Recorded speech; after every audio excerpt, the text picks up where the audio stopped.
But if you, I think you mentioned once before that you have taken care of someone with that. So if you wouldn't mind, if you'd like to briefly, because I know you've got your lives and broadcasts to go on.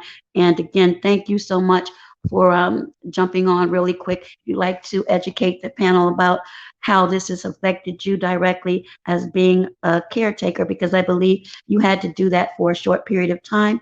And I will respectfully put my mic on mute. So you can do that if you don't mind. If you can't, then let me know. But if you can, I'll go ahead and mute the mic. Oh yeah, lupus is a disease that I think everyone had to deal with a family member or someone that they know.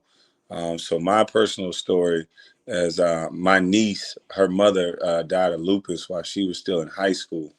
And she went from perfectly fine, and nobody knew what was wrong with her. Well, nobody knew anything was wrong with her. And then next thing you know, she went to the hospital.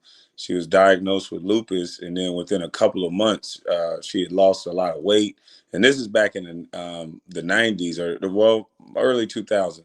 And so it wasn't as advanced in what they would do to treat people. So um, she deteriorated fast. She started losing hair. She lost a bunch of weight. She was always sick. Anytime she got ill, whether it be the regular common cold, it just seemed like it took her body through so much more than the normal person. So eventually, she passed away later on that year. So she had a daughter that was left to fend for herself. She was trying to put herself through high school.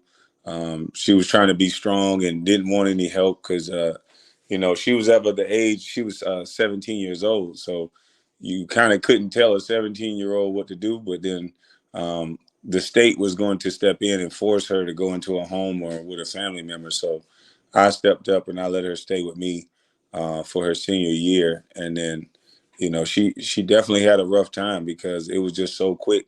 It went from, and I didn't know anything about lupus prior to that happening. And I think a lot of people don't know anything about it until it hits home. And then that's when people start studying.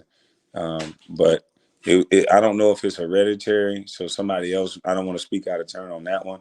But she seemed fine. And then next thing she was gone.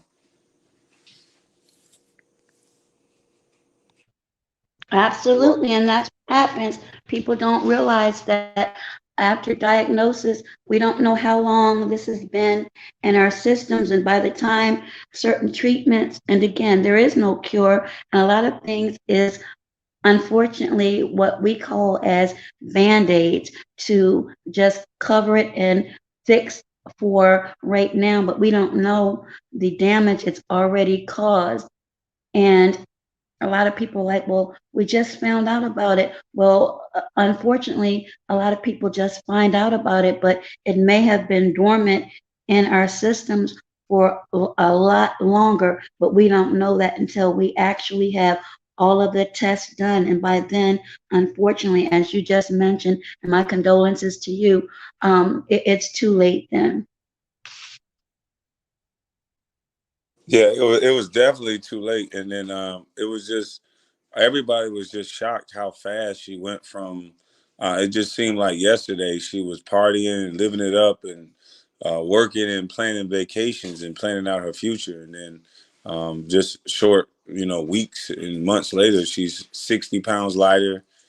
She got the common cold and she was so sick. And, everybody thought she was going to pull through after she came out of the hospital. So it was just weird how fast it happened. So if someone out there has a family member with lupus, you have to take advantage of every single day because, like Doa said, you just never know.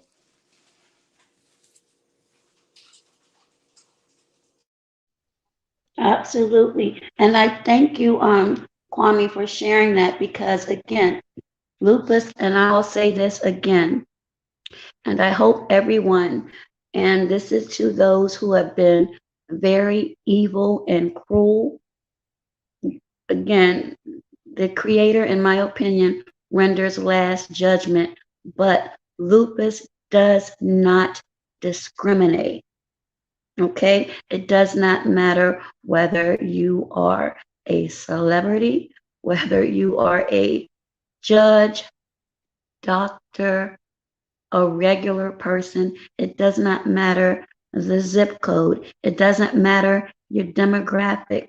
It does not discriminate. At one time, the majority of people affected were women of color in their childbearing ages, meaning between 20 to normally early 30s, but now you can get it at any time.